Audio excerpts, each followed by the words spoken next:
Hi friends, welcome back to my channel. Munnas Minnus വ്ലോഗിലേക്ക് എല്ലാവർക്കും സ്വാഗതം. ഞാൻ വന്നിട്ടുള്ളത് നമ്മുടെ റംസാനും വിഷുവും ഒന്നിച്ച് ആഘോഷിക്കുന്ന ഒരു വീഡിയോ ആയിട്ടാണ്. അപ്പോൾ എല്ലാവരും വീഡിയോ കണ്ടു നോക്കുക, എന്നിട്ട് നിങ്ങളുടെ അഭിപ്രായങ്ങൾ താഴെയുള്ള കമൻറ്റ് ബോക്സിൽ അറിയിക്കുക.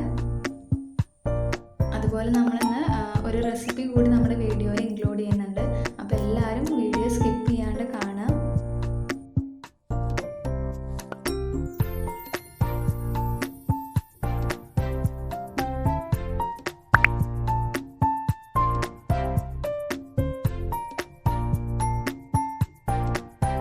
ചിക്കൻ കറി ഉണ്ടാക്കുന്നുണ്ട്. അപ്പോൾ അതിലേക്കുള്ള ആവശ്യമായിട്ടുള്ള വെജിറ്റബിൾസ് ഒക്കെ കട്ട് ചെയ്ത് വെച്ചിട്ടുണ്ട്. നമ്മുടെ ഇന്നത്തെ വിഭവം എന്താണെന്ന് വെച്ചാൽ തരിക്കഞ്ഞാണ് കേട്ടോ. അപ്പോൾ പലയിടത്തും പല രീതിയിലായിരിക്കും ഉണ്ടാക്കാൻ പോകുന്നത്. ഞങ്ങൾ എങ്ങനെ ഉണ്ടാക്കുന്നതാണ് കാണിച്ചു തരാൻ പോകുന്നത്. നമ്മൾ വെള്ളം വെച്ചിട്ട് അതിൽ വെള്ളം ചൂടാൻ വെച്ചിട്ടുണ്ട്. അതിലേക്ക് ഏലക്ക ഒരു 4-5 ഏലക്ക ഇട്ടിട്ടുണ്ട് കേട്ടോ. ഇനി അതിലേക്ക് ആവശ്യമായിട്ടുള്ള സാധനങ്ങളാണ് റവ, അതുപോലെ നമ്മൾ പാൽപ്പൊടി ഒരു 4 ടേബിൾ സ്പൂൺ പാൽപ്പൊടി കലക്കി വെച്ചിട്ടുണ്ട്. വെള്ളത്തിൽ കലക്കിയിട്ട് നമ്മൾ ഈ വെള്ളം ചൂടായിട്ടുണ്ടെങ്കിൽ അതിലേക്ക് ഇട്ട് കൊടുക്കുക. അതൊന്ന് തിളച്ച് വന്നിട്ടുണ്ടെങ്കിൽ നമ്മൾ റവയും പഞ്ചസാരയാണ് ഇട്ട് കൊടുക്കാൻ പോകുന്നത്. ആദ്യം പഞ്ചസാര ഇട്ടിട്ട് ഒന്ന് തിളച്ചതിന് ശേഷം റവയും കൂടി ഇട്ടിട്ട് നമ്മൾ കുറച്ച് നേരം ഒന്ന് തിളപ്പിക്കണം കേട്ടോ. ഒന്ന് കുറുക്കി വന്നിട്ടുണ്ടെങ്കിൽ നമുക്കിതിലേക്ക് നമ്മൾ സേമിയ ഇട്ട് കൊടുക്കാം. സേമിയ ഇട്ടിട്ട് നന്നായി തിളപ്പിക്കാം. നമ്മൾ ഇത് ചൂടാവുന്നതിനനുസരിച്ച് സേമിയം നമ്മുടെ ഇത് കുറുകി വരും കേട്ടോ. അപ്പോൾ വെള്ളം പോലെയാണെങ്കിലും നിങ്ങൾ പേടിക്കണ്ട. പിന്നെ ഞങ്ങൾ ഇതിലേക്ക് നെയ്യ് ഒഴിച്ചിട്ട് ഞങ്ങൾ വറവിടുന്നുണ്ട് കേട്ടോ. തൂമിച്ച് ഒഴിക്കുന്നില്ല. എല്ലായിടത്തും തൂമിച്ച് ഒഴിക്കാറുണ്ടാവും. ഞങ്ങൾ തൂമിച്ച് ഒഴിക്കുന്നില്ല. ഞങ്ങൾ അണ്ടിപ്പരിപ്പും മുന്തിരിയും നെയ്യിൽ വറുത്തിട്ട് നമ്മൾ തരിക്കഞ്ഞിലേക്ക് ഒഴിക്കുകയാണ്. എപ്പോഴും ഇങ്ങനെ ചെയ്യാറില്ല കേട്ടോ. നമ്മുടെ കയ്യിൽ നെയ്യുള്ള കാരണം മാത്രമാണ് നമ്മളിങ്ങനെ ചെയ്യുന്നത്. അല്ലെങ്കിൽ നേരിട്ട് നമ്മൾ തരിക്കഞ്ഞിലേക്ക് ചേർക്കുകയാണ് ചെയ്യാറ്. നല്ല ടേസ്റ്റി ആയിട്ടുള്ള തരിക്കഞ്ഞിയാണ്.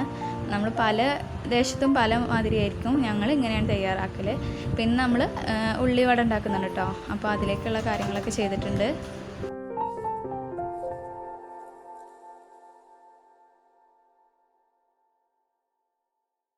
നമ്മൾ ചിക്കൻ കറി തിളച്ചിട്ടുണ്ട് കേട്ടോ. ഇനി അതിലേക്ക് ഞാൻ തേങ്ങ അരച്ചിട്ടുണ്ട്.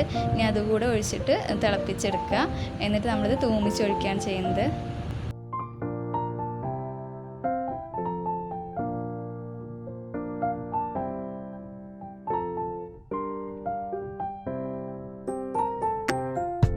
നമ്മുടെ തരിക്കഞ്ഞി നല്ല കുറുകി വന്നിട്ടുണ്ട് കേട്ടോ. നമ്മൾ കുട്ടികൾക്ക് കൊടുക്കാൻ വേണ്ടിയിട്ട് കുറച്ച് മാറ്റി വെച്ചിട്ടുണ്ട്.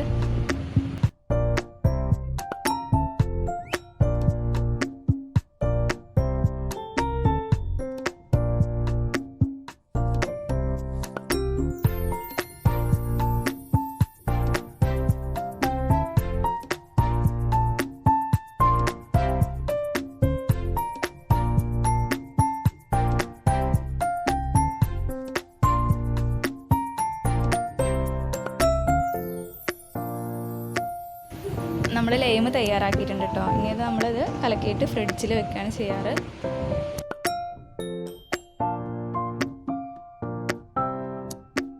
ഇനി അത്താഴത്തിനുള്ള കറിയാണ് ഉണ്ടാക്കാൻ പോകുന്നത്.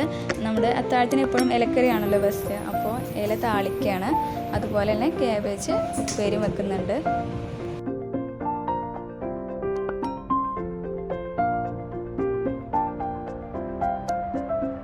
മോനക്ക് ഫുഡ് കൊടുക്കാനുള്ള സമയമായിട്ടുണ്ട് കേട്ടോ. അപ്പോൾ അവൻ ഓടി വന്നിട്ടുണ്ട്. അവനക്ക് അപ്പോൾ ഓട്സാണ് വൈകുന്നേരം കൊടുക്കാറ്.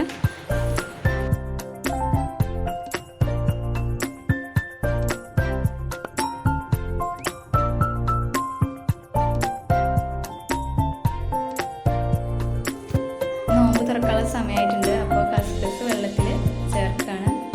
നമ്മുടെ ലൈമിൽ അതുപോലെ തന്നെ നമ്മൾ ഫ്രൂട്ട്സും നമ്മുടെ സ്നാക്സൊക്കെ എടുത്ത് വെച്ചിട്ടുണ്ട്. ഇതേ നമ്മൾ തരിക്കഞ്ഞി കണ്ടില്ലേ, നന്നായി കുറുകി വന്നിട്ടുണ്ട്. ഇനി നോമ്പ് തുറന്നിട്ട് കാണാം. അതിൻ്റെ ഇടയിൽ നമ്മുടെ ഉപ്പേരിയും അതുപോലെ നമ്മുടെ ഇലക്കറിയൊക്കെ തയ്യാറായിട്ടുണ്ട്.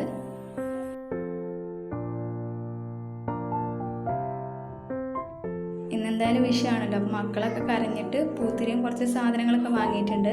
അപ്പോൾ അതൊക്കെ അവർ കത്തിക്കുകയാണ്.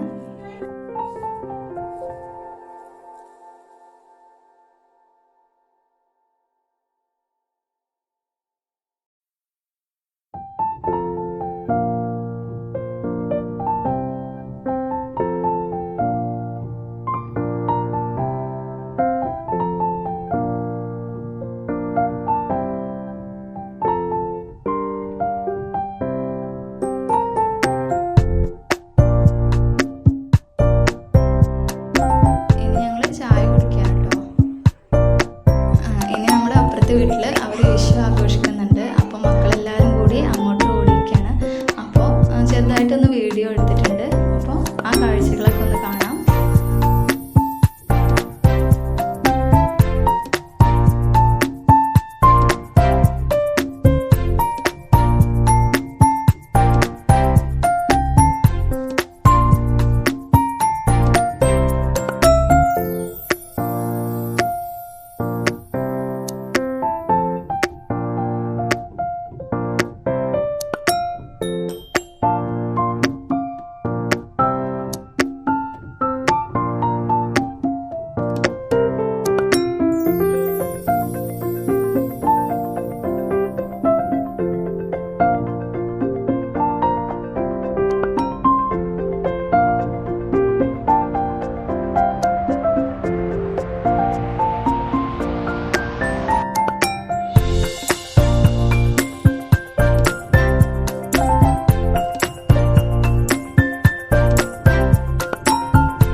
ഇത്രയൊക്കെ ഉള്ളൂ ഇന്നത്തെ വീഡിയോ എല്ലാവർക്കും ഇഷ്ടപ്പെട്ടെന്ന് വിചാരിക്കുന്നു. ഇഷ്ടപ്പെട്ടാൽ ലൈക്ക് ചെയ്യുക, ഷെയർ ചെയ്യുക, കമൻറ്റ് ചെയ്യുക, സബ്സ്ക്രൈബ് ചെയ്യുക.